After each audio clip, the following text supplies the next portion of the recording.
सह नो भुनक्तु सह वीर्यं करवावहै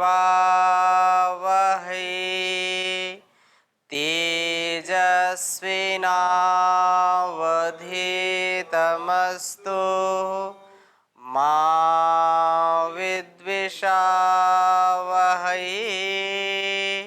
ओम शांति शांति शांति। वैदिक जीवन पद्धति में हम चर्चा कर रहे थे ईश्वर स्तुति प्रार्थना उपासना के छठे मंत्र का व्याख्यान चल रहा है और जिसमें कहा ओम प्रजापते न तो देता नन्यो विश्वा जातानि परिता बभूव यत् कामास्ते जुहमस्तन्नो वयम श्याम पतयो रयीणाम। थोड़ी सी चर्चा हमने पिछली कक्षा में इस मंत्र की थी कि वह परमपिता प्रजापति है और वह हम सबके जो वांछाएं हैं, हमारे जो स्वप्न हैं, उनको पूरा करने वाला है। अर्थात हमारी जो याचना है उसको स्वीकार करके उसको पूरा करने वाला है। तो यत् कामास्ते जुहुमा, जो हमारी कामनाएं हैं, यत् कामास्ते जुहुमा नो अस्तु वयम श्याम पतयो रयीणाम, ऐसी चर्चा चल रही थी। और एक तथ्य, एक सत्य पर हमने विचार किया था कि वह परमात्मा हम सबका पालन करने वाला है, वह सबका प्रकाशक है, सबके ऊपर परोपकार करने वाला है। हम यदि उसके सच्चे भक्त हैं, ईश्वर भक्त हैं, आध्यात्म धर्मयुक्त कर्म करने वाले हैं, वेद आदि शास्त्रों की आज्ञा का पालन करने वाले हैं, तो उसके गुणों से ओतप्रोत हमको भी होना चाहिए। यदि हम वास्तव में धन ऐश्वर्यों के स्वामी होना चाहते हैं, यदि अपनी इच्छाओं की पूर्ति करना चाहते हैं, तो हमको भी उस परमात्मा के अथाह परोपकार रूपी गुण का अंश मात्र भी अपने जीवन में उतार करके जीवन को धन्य करने का प्रयास करना चाहिए।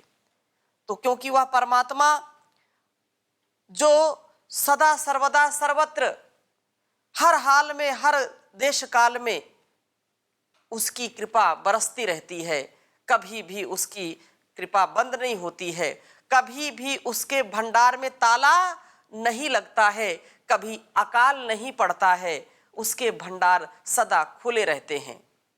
बस हमको उसकी योग्यता अपने में अर्जित करनी है, वैसी योग्यता पा करके हमारा जीवन धन्य होगा। इसलिए ये कहा कि हम उस परमात्मा के जो परोपकार का उसका गुण है, हम भी अपने अंदर परोपकार का भाव भर सकें, हम भी दूसरों के कार्यों में सहयोग कर सकें, क्योंकि हमारा जीवन भी दूसरों के ही सहयोग से बना है, दूसरों के सहयोग से हमारा जीवन है, हमारा अस्तित्व है। हम बोल पा रहे हैं, सुन पा रहे हैं, अपने कार्यों को कर पा रहे हैं, तो इसमें कितने लोगों का उपकार हमारे ऊपर है।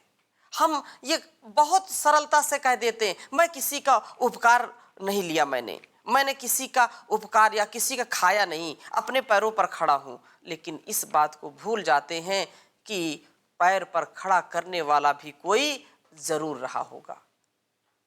इसलिए उनके प्रति हमारी कृतज्ञता हो, और वह परमपिता परमेश्वर जो सबको स्टैंड करने वाला है, सबका स्टैंडर्ड बढ़ाने वाला है। तो स्टैंडर्ड कब बढ़ेगा? जब उस परमात्मा की शरणागति हमको मिलेगी, और उसके बिना कोई उपाय नहीं है, उसके बिना कोई। जी पूछिए स्वामी जी, स्टैंडर्ड बढ़ना क्या है? स्टैंडर्ड बढ़ने का तात्पर्य, अब ये अंग्रेजी शब्द है। स्टैंड होते हैं का मतलब क्या है?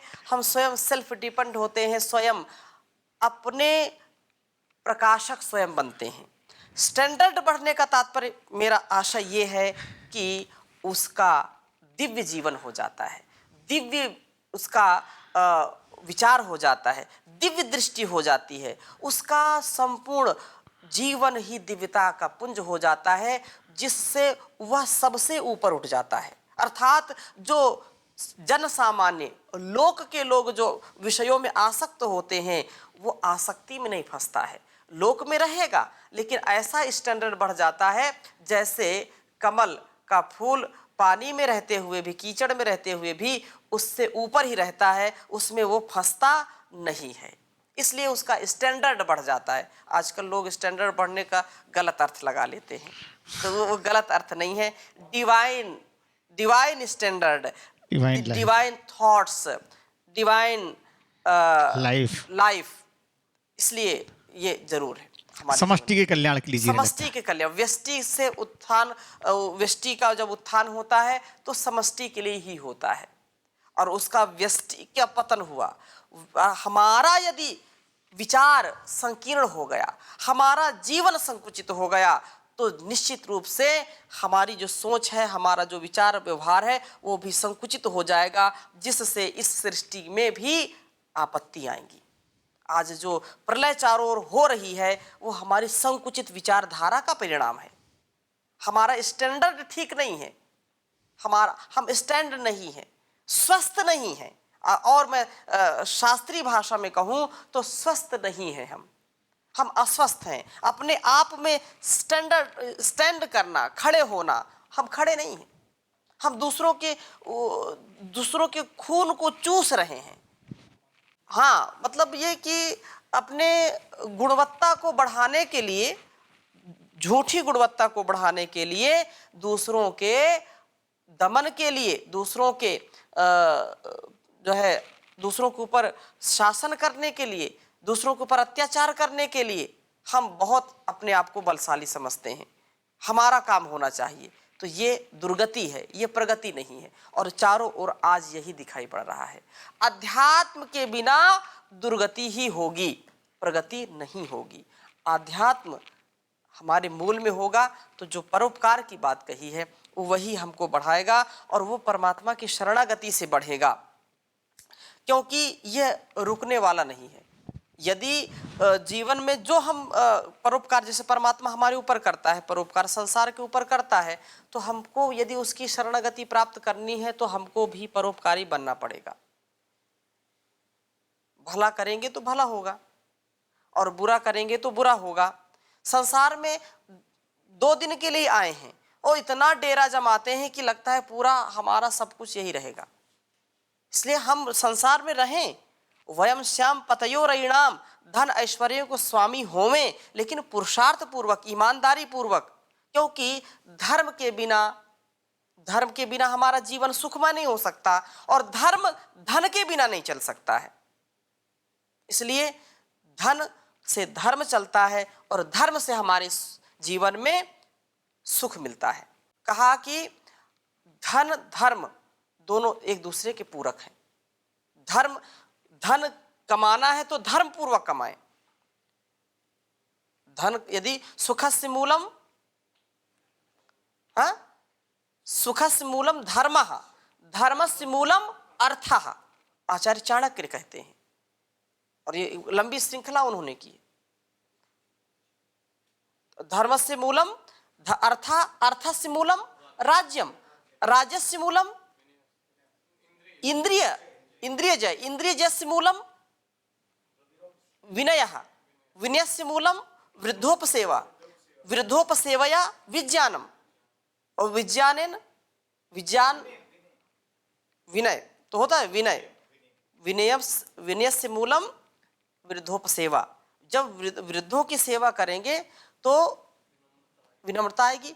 एक जब कहा कि धनस्य मूलम राज्यम, राज्यस्य मूलम इंद्रिय जय, इंद्रिय जय पर यहाँ पे ये बात कही है, इंद्रिय जय करेंगे तो हम सबल बनेंगे, हमारा शारीरिक बल, शारीरिक धन बढ़ेगा, बौद्धिक बल बढ़ेगा, बौद्धिक धन बढ़ेगा, तो हम बाहर भी ऐसा कर सकते हैं। लेकिन जब तक अंदर के लुटेरे लूट रहे हैं हमको, इंद्रियां हमको लूट रही हैं, कहते हैं ना हमें तो लूट लिया, ऐसे लोग गाने गाते हैं। अरे जब हम स्वयं लूटे पीटे बैठे हैं तो बाहर के लोग लूटेंगे, और जो अंदर से नहीं लूटता वो बाहर से कोई लूट नहीं सकता। इसलिए लूट सको तो लूट लो, ओम नाम की लूट, अंत समय पछताएंगे जब प्राण जाएंगे छूट। तो लूटना है तो इसको लूटो। लोग पहले से लूट पिट करके बैठे हैं, सरेंडर बिल्कुल, तो फिर कैसे उनका उद्धार होगा। इसलिए प्रभु की जो है ऐसी कमाई करें, वयम श्याम पतयोरेणाम, इस पर ध्यान दीजिए। ऐसी कमाई करें, ऐसे धन ऐश्वर्यों के स्वामी होवे जो इस लोक और परलोक की समृद्धि को दिला सके। केवल इस लोक की समृद्धि हो और हम परलोक में क्या मुंह दिखलाएंगे।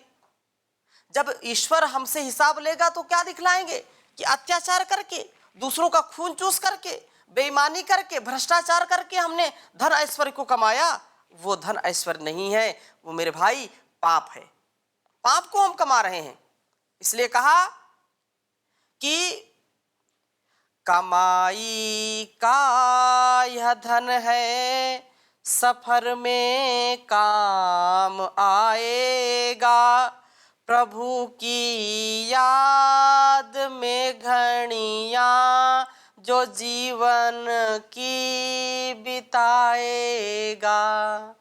तस्य वाचिका प्रमा तज्जपस तदर्थ भावनम। उस परमात्मा की स्तुति, प्रार्थना, उपासना हम करते जाएं, तब हमारा जीवन सफल बनेगा। और ये हम कह सकते हैं कि यत कामास्ते जुह मस्तन्नो अस्तु वयम श्याम पतयोरेणाम, तभी ये सार्थक होगा। प्रभु की याद में घड़ियां जो जीवन की बिताएगा। कमाई का यह धन है जो सफर में काम आएगा।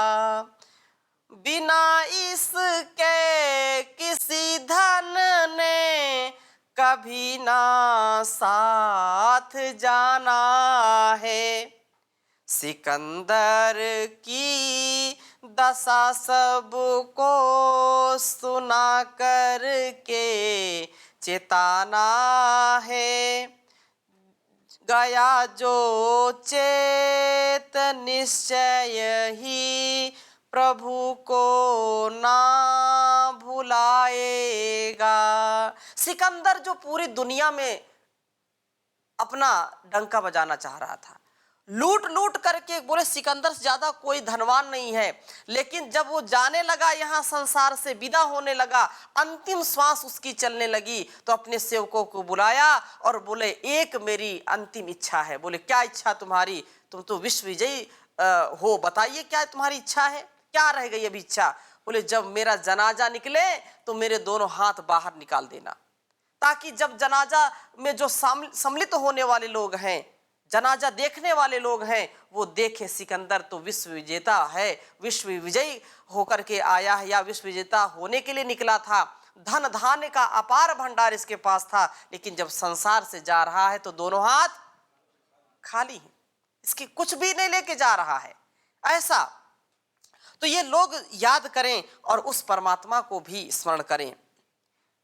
प्रभु की याद में घड़ियां जो जीवन की बिताएगा। कमाई का यह धन है जो सफर में काम आएगा।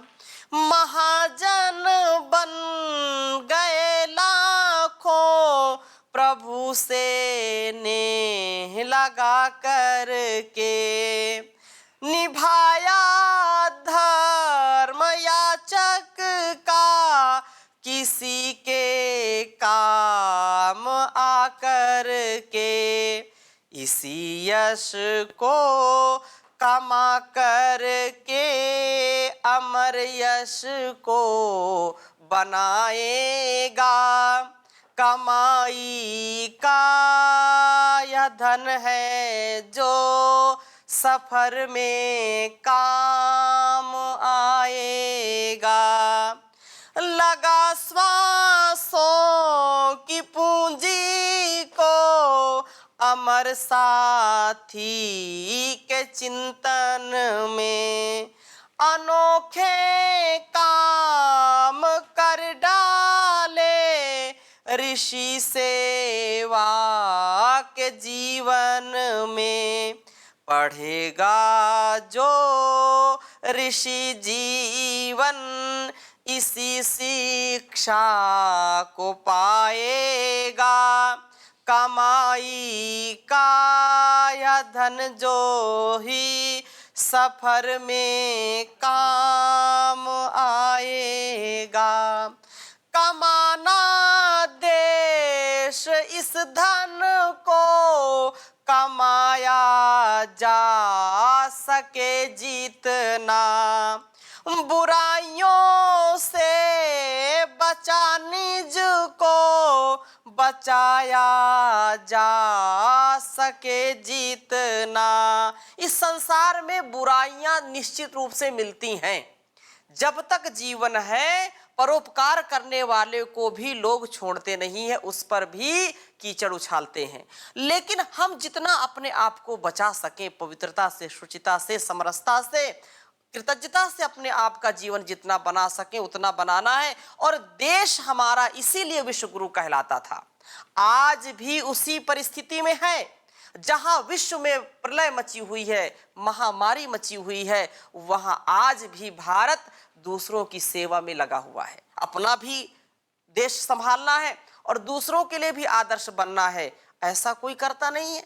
हमारा त्याग, हमारी तपस्या ही हमारी पहचान है। इसलिए कहा, कमाना देश इस धन को कमाया जा सके जीतना, बुराइयों से बचा निज को बचाया जा सके जीतना।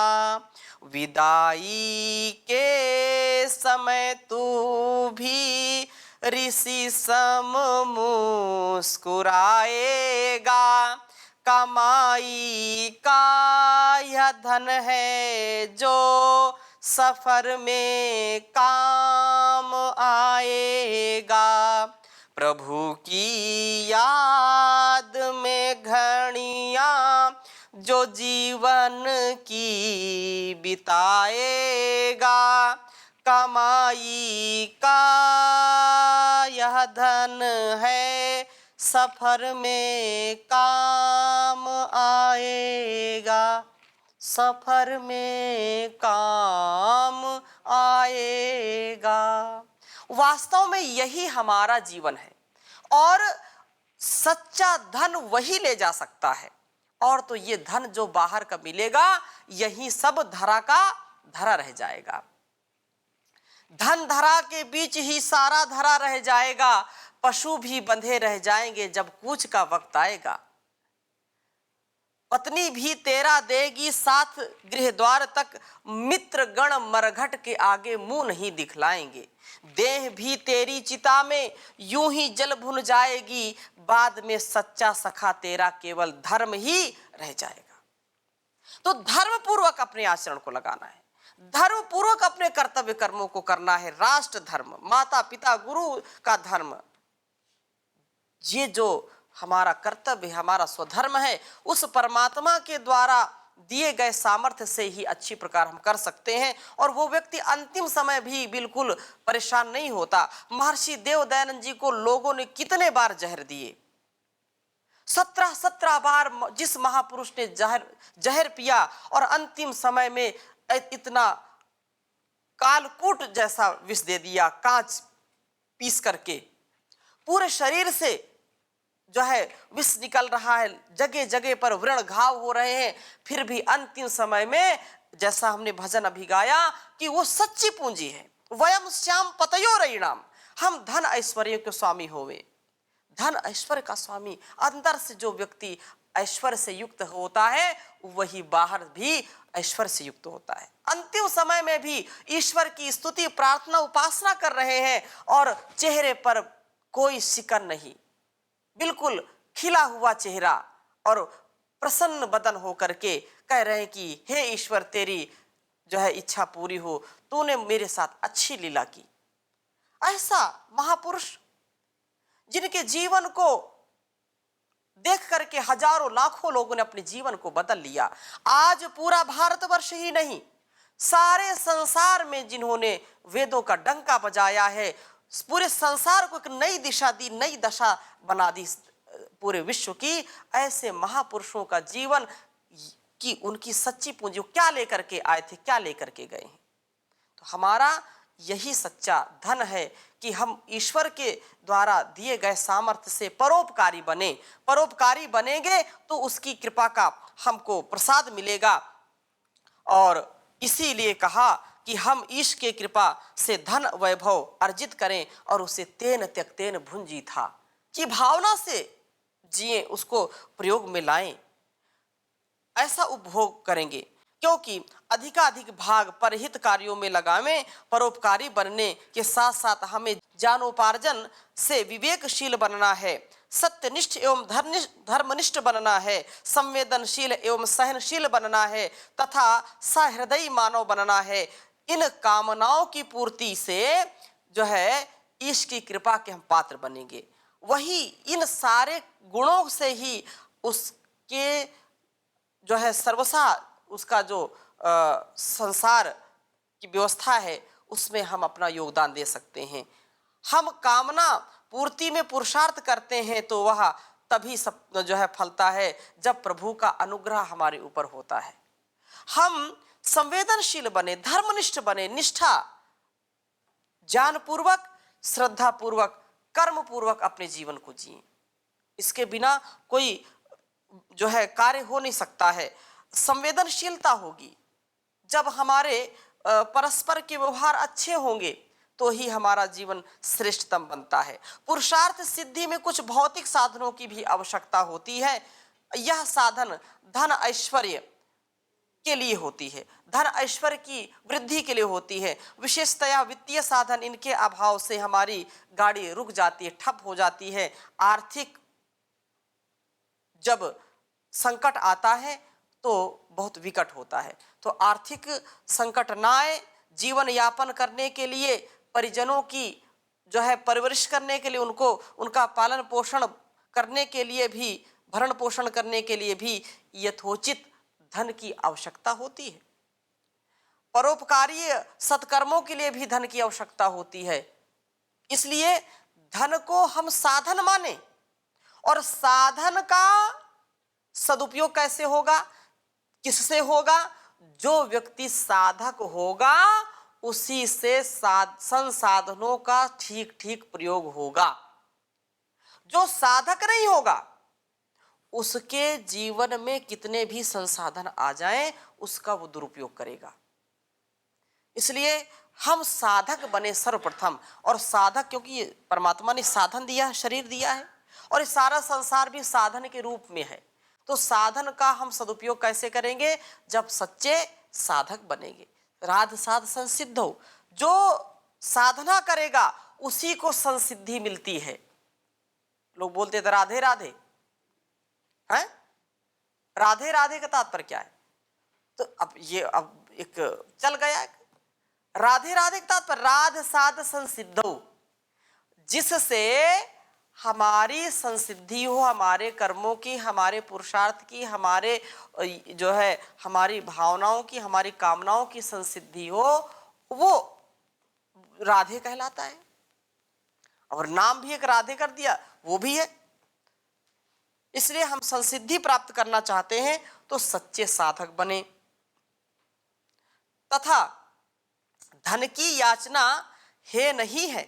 धन के बगैर हम अपने व अन्यों को वांछित हित नहीं करा सकते हैं। धन के बगैर हम अपनों के लिए कुछ भी नहीं कर सकते हैं। दीन दुखियों की सेवा नहीं कर सकते हैं। परोपकारी सुकर्म नहीं कर सकते हैं। तन मन धन से सेवा करने का जो हमारा सद उद्देश्य है वह पूरा नहीं हो सकता है। उस वे तन और मन सेवा करने को तो हम तत्पर हो जाएं, पर यदि धन पास में नहीं है तो सेवा कार्य सुचारू रूप से नहीं हो पाता। मान लीजिए किसी के पास जो है धन नहीं है, अकाल पड़ जाए या बाढ़ आ जाए, राहत वो देना चाहता है तो कैसे देगा? नहीं दे सकता। पर धन का अभाव तो जो है, सम्यक यदि धन है तो इससे बहुत हम सहायता दे सकते हैं। धन ऐश्वर्य हमारे पास जरूर होना चाहिए। पीड़ितों के लिए अनाज, वस्त्र, भोजन या जो कुछ भी हमको प्राप्त कराना है, उनको देना है, तो मुख्य साधन क्या है? धन है। कोई दूसरे देश में है, यहाँ वो कुछ साधन संपन्नता दिलाना चाहता है तो धन के माध्यम से देता है। लेकिन धन को हम साधन माने, उसको साध्य ना माने। अगर साध्य मान लेंगे तो अगली बात जो है कि वो फिर हमको बाध्य कर देगा। बार बार हमारा जन्म यहाँ होगा, बार बार हम ऐसे चक्कर में पड़ेंगे, 99 के चक्कर में पड़ते रहेंगे, 100 कभी पूरा नहीं होगा और 36 का आंकड़ा हो जाएगा फिर। तो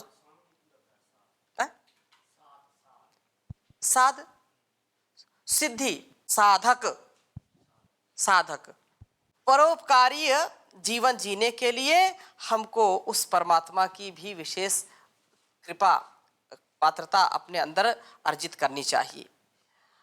तभी ये सारा संसार का व्यवहार चलेगा, सारी योजनाएं चलेगी, सारे राज्य, सारे राष्ट्र, सारे विश्व में कल्याण का आधान होगा। बिना धन के भी मामला ठीक नहीं होता है। इसलिए यहाँ पर याचना की गई, उस परमात्मा से प्रार्थना की गई है कि वयम स्याम पतयोरयिणाम, कि राष्ट्रीय व्यवस्था, रक्षा व्यवस्था को सुदृढ़ बनाने के लिए भी धन की आवश्यकता होती है। अन्यत्र वेद में भी कई स्थानों पर इसकी प्रार्थना की गई है, जिसकी चर्चा हम अगली कक्षा में करेंगे, क्योंकि अभी समय हो गया है। धन कितना आवश्यक है उसकी चर्चा और धन का सदुपयोग कैसे करें उसकी चर्चा हम अगली कक्षा में करेंगे। ओम शांति शांति शांति।